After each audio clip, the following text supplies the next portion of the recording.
नमस्कार, स्वागत है आप सभी का। आप देख रहे हैं अपना बिहार। मैं हूं आपके साथ जया मिश्रा। बुलेटिन की शुरुआत बड़ी खबर के साथ करने जा रहे हैं जो कि पटना से है। सीएम आवास पर एनडीए की बैठक, गृह मंत्री अमित शाह बैठक में शामिल, केंद्रीय मंत्री चिराग पासवान, राज्यसभा सांसद और आरएलएम अध्यक्ष उपेंद्र कुशवाहा, केंद्रीय राज्य मंत्री नित्यानंद राय, केंद्रीय मंत्री ललन सिंह बैठक में शामिल, बिहार बीजेपी अध्यक्ष दिलीप जायसवाल, दोनों डिप्टी सीएम सम्राट चौधरी और विजय सिन्हा भी मौजूद हैं। हिंदुस्तानी आवाम मोर्चा से मंत्री संतोष कुमार सुमन बैठक में शामिल हैं। बैठक में विधानसभा चुनाव को लेकर रणनीति पर मंथन। तस्वीरें उस वक्त की आप देख रहे थे जब एक एक करके वहां पर मंत्री और नेता पहुंच रहे थे। चिराग पासवान है, उपेंद्र कुशवाहा, ये तमाम बड़े नाम इस बैठक में पहुंच चुके हैं और शाह का मिशन मंत्र शुरू हो चुका है। आपको बताएं कि बैठक में अमित शाह और सीएम नीतीश मौजूद हैं। बैठक में विधानसभा चुनाव की रणनीति पर चर्चा इस वक्त चल रही है। हालांकि देखना होगा कि कितनी देर तक ये बैठक चलती है और बैठक के बाद क्या निकलकर सामने आता है, क्योंकि आज जनसभा करते हुए गोपालगंज में अमित शाह ने एक एक करके लालू प्रसाद यादव के परिवार को लेकर हमला किया, परिवारवाद की बात की। और अब देखिए सीएम नीतीश के आवास पर बैठक चल रही है। बड़ी खबर आपको दे रहे हैं, गृह मंत्री अमित शाह बैठक में शामिल। मुख्यमंत्री नीतीश कुमार के आवास पर एक अन्य मार्ग में अमित शाह सहित तमाम एनडीए दलों घटक जो दल हैं उसकी बैठक जो है वो शुरू हो गई है। आपको बता दें कि यहाँ पे जो अमित शाह गोपालगंज के दौरे के बाद यहाँ पे लौटे हैं और लौटने के बाद यहाँ पे एक अन्य मार्ग में सीएम आवास पे जो बैठक है एनडीए की, बड़ी महत्वपूर्ण बैठक वो शुरू हो चुकी है। और आपको बता दें कि इस बैठक की सबसे खास जो तस्वीर है, सबसे खास बात यह है कि इस बैठक में 2025 में पूरा गठबंधन किस तरह से 200 से ज़्यादा सीटें लाए, बिहार में सरकार बनाए, उन तमाम बातों पर यहाँ पे चर्चा होगी। आपको बता दें कि इस बैठक में चिराग पासवान, उपेंद्र कुशवाहा, हम के तरफ से संतोष सुमन जो हैं वो शामिल हैं, ललन सिंह और नित्यानंद राय, दिलीप जायसवाल सहित तमाम जो बड़े नेता हैं उस इस बैठक में शामिल हैं।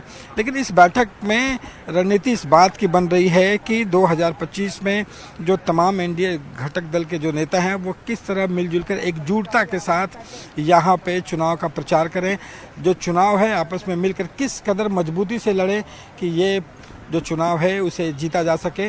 और आपको बता दो कि कल जिस तरीके से अमित शाह ने बैठक की और जिस ढंग से वहाँ पे टिप्स दिए और जो वहाँ पे दिशा निर्देश दिए वो बड़ा अहम है। और बीजेपी नेताओं के निर्देश देने के बाद आज अमित शाह खुद एनडीए के तमाम नेताओं के साथ यहाँ पे बैठक कर रहे हैं और रणनीति यह तय होगी कि आपसी एकजुटता के साथ पूरा एनडीए मजबूती से कैसे चुनाव लड़े और 2025 की जो जीत है वो कैसे हासिल करे। कैमरा पर्सन दीपक के साथ रवि एस नारायण, न्यूज़ 18 पटना। तो ग्राउंड जीरो से ये रिपोर्ट आप देख रहे थे रवि एस नारायण की और इस वक्त वो हमारे साथ खुद सीएम आवास से जुड़ चुके हैं। रवि, बताइएगा इस वक्त क्या चल रहा है वहां पर? बैठक तो शुरू हो चुकी है, अपडेट कीजिएगा। सबसे बड़ी तस्वीर हम आपको दिखाते हैं, जो कैमरा पर्सन को कहेंगे कि वो तस्वीरों के साथ दिखाएं कि यहाँ पे जो गाड़ियाँ हैं वो मुख्यमंत्री आवास के दूसरे गेट से निकलनी शुरू हो गई है। मतलब साफ है कि बैठक जो है वो ख़त्म हो गई है और तमाम जो लोग हैं यहाँ से निकलने का जो सिलसिला है वो शुरू हो गया है। और यहाँ पे केंद्रीय मंत्री जो हैं, गृह मंत्री अमित शाह के नेतृत्व में ये पूरे जो बैठक है वो चली और जो तमाम घटक दल के जो नेता हैं वो शामिल रहे। और जो जानकारियां मिल रही हैं कि इसमें जो एनडीए की जो एकजुटता है वो कैसे मजबूती के साथ रहे, चुनाव में जो प्रचार है वो आपस में मिल करके किस तरह से रहे, विरोधियों पर किस तरह से हमला करना है और सरकार के कामों को किस मजबूती से जनता के बीच ले जाना है, इन तमाम मुद्दों पर चर्चा हुई। और ये बैठक ख़त्म हो चुकी है। वह तमाम जो गाड़ियां हैं इसमें शामिल, बैठक में शामिल होने वाले जो तमाम घटक दल के जो नेता हैं, शीर्ष नेता, वो निकलना शुरू कर चुके हैं। ये देखिए जहाँ पे हम लोग खड़े हैं ये मुख्य गेट है, इसी मुख्य गेट से तमाम जो नेता हैं वो वहाँ अंदर गए थे, लेकिन बैठक खत्म होने के बाद उन्हें मीडिया के सामने से नहीं बल्कि दूसरे जो गेट है वहाँ से सबको बाहर जाने को कहा गया है और उस रास्ते से तमाम लोग जो हैं वो बाहर गए हैं। और एक तरीके से कहें तो आज जिस तरीके से अमित शाह ने शंखनाद कर दिया है गोपालगंज के जनसभा से, और जिस तरीके से विरोधियों पर हमलावर रहे हैं, अपने विरोधी पर जिस तरीके से हमला बोला है उन्होंने, लालू प्रसाद यादव हो या उनकी सरकार हो, वो लगातार हमले करते रहे। और साथ साथ उन्होंने कहा है, एक चीज़ें साफ कर दी है कि 2025 में एनडीए की जो सरकार है वो बनी है। तो ये एक तरफ से उन्होंने जो राजनीतिक शंखनाद तो किया ही है चुनाव का, दूसरे तरफ से यहाँ पे कई योजनाओं का उद्घाटन भी किया, लगभग 853 करोड़ रुपए का।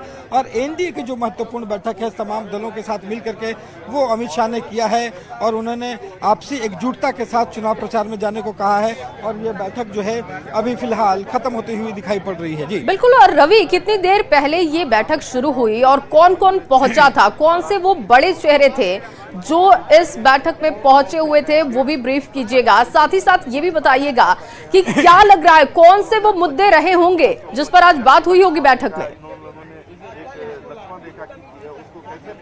देखिए, आज की जो बैठक रही वो लगभग 25 मिनट तक चली है, 25 मिनट आधे घंटे के लगभग ये बैठक चली है। और इस बैठक में सबसे जो बड़े चेहरे थे, उस बड़े चेहरे में आपको बताऊं कि अमित शाह खुद हैं और उसके बाद नीतीश कुमार के साथ जो केंद्रीय गृह राज्य मंत्री नित्यानंद राय वो मौजूद थे, दोनों जो डिप्टी सीएम हैं वो मौजूद थे। और ये जो अभी गाड़ी यहाँ से निकल कर गई, ऊर्जा मंत्री विजेंद्र यादव इसमें शामिल थे, जदयू की तरफ से ललन सिंह इसमें शामिल थे, उपेंद्र कुशवाहा हैं वो शामिल थे, चिराग पासवान जो है इस बैठक में शामिल रहे।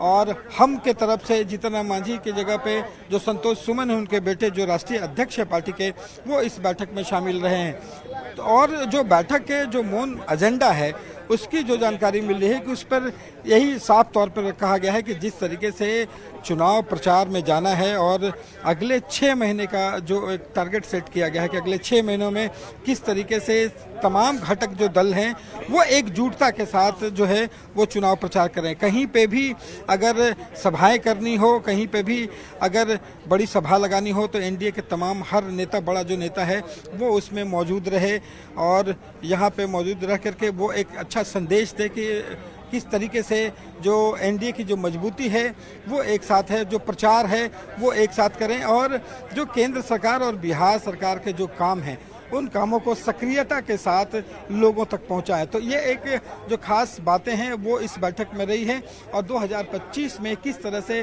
जो जीत हासिल की जाए उन तमाम मुद्दों पर अमित शाह ने अपने घटक दलों के साथ बात की है। जी बिल्कुल रवि, और देखिए ये जो तस्वीर आज बिहार की सियासत में दिखी है उससे ये तो साफ हो गया है कि बिहार चुनाव को लेकर शंखनाद अमित शाह ने कर दिया है, लेकिन विपक्ष पर भी आज दबाव जरूर बना होगा। तस्वीरों को देखकर जिस तरीके के बयान उन्होंने अपनी जनसभाओं में दिए, उन तमाम चीजों से विपक्ष प्रेशर में जरूर होगा। जी बिल्कुल। और जिस तरीके से यहाँ पे जो तेवर दिखाए हैं अमित शाह ने और जो संदेश देने की कोशिश की है उन्होंने मंच से, वो बिल्कुल साफ था। और लगातार हम तस्वीरें भी आपको दिखाते रहें और उसमें जो बातें उन्होंने साफ तौर पर कही और ये एक ढंग से बताया कि जिस तरीके से उन्होंने एक बात कही कि एक जो पटना में यहाँ पे जनसभा सहकारिता की जो कार्यक्रम हो रहा था, उन्होंने एक बात बड़ी मजबूती से कही कि यहाँ से लालू प्रसाद यादव के लिए एक सवाल छोड़ करके जा रहा हूँ कि आखिर उनके शासनकाल में केंद्र की तरफ से कितने जो है मदद यहाँ पे मिली है। उन्होंने बताया कि सिर्फ लगभग 2 लाख करोड़ की जो है राशि पूरे शासनकाल को मिली है, जबकि अभी तक एनडीए ने केंद्र की तरफ से बिहार को 9 लाख करोड़ से ज़्यादा की राशि जो है वो मदद की है। तो ये एक महत्वपूर्ण बात उन्होंने कही कि आखिर केंद्र सरकार जो है वो लगातार बिहार के लिए काम कर रही है। और कल जिस ढंग से बैठक, बीजेपी की जो बैठक थी, कोर कमेटी की बैठक थी या सांसदों की बैठक थी, वो बड़ी महत्वपूर्ण है। उन्होंने उस बैठक में जो बड़ा संदेश दिया था कि अगले 5 साल में बिहार से जो बाढ़ है वो पूरी तरह से खत्म कर दिया जाएगा। प्रधानमंत्री मोदी जो है इस पर सक्रियता के साथ काम कर रहे हैं। इस पर अंतर्राष्ट्रीय स्तर पर बातचीत चल रही है कि किस तरीके से नेपाल के जरिए पूरे सीमांचल के इलाके में बाढ़ होती है, उस पूरे बाढ़ को बिहार से खत्म कर दिया जाएगा। जो कोसी मेची लिंक है उसको कैबिनेट के जरिए पास किया गया कि दोनों नदियों को जोड़ा जाएगा।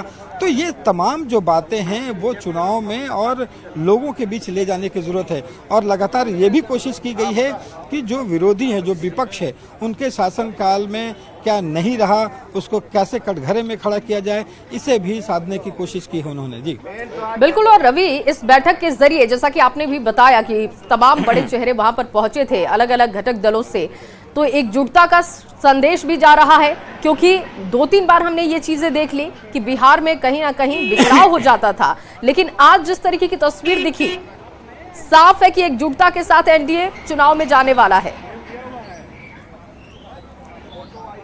जी बिल्कुल। और अब पिछले विधानसभा चुनाव को अगर देखेंगे तो जिस ढंग से जो स्टैंड चिराग पासवान कर रहा था, जिसके कारण बड़ा नुकसान भी हुआ था, कई सवाल भी खड़े हुए थे और कई इधर से उधर जाने की बातें होती रही थी, लेकिन उन तमाम बातों को ख़त्म करके इस बार जो है वो नई तरीके से कोशिश की गई है।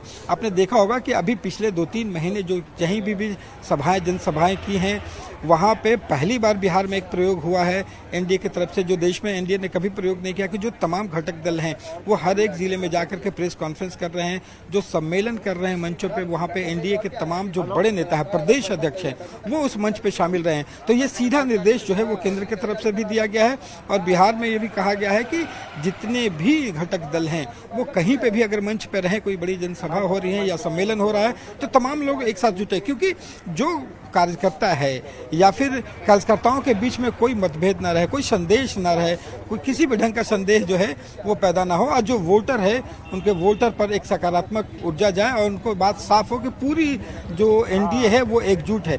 तो ये एक साथ मिल करके बैठक करने का एक तस्वीर दिखाने की भी कोशिश की कि पूरी एनडीए एकजुट है और पूरे चुनाव में एकजुटता के साथ मजबूती से चुनाव में जाएगी। जी बहुत शुक्रिया रवि आपका तमाम जानकारी के लिए। तो देखिए, एक बड़ी बैठक हुई और बैठक में चुनावी रणनीति पर चर्चा और इसके साथ ही एकजुटता का संदेश भी दिया गया।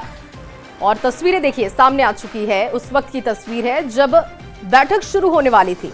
आप देख सकते हैं कि किस तरीके से कतारबद्ध में एक एक करके नेता खड़े हैं।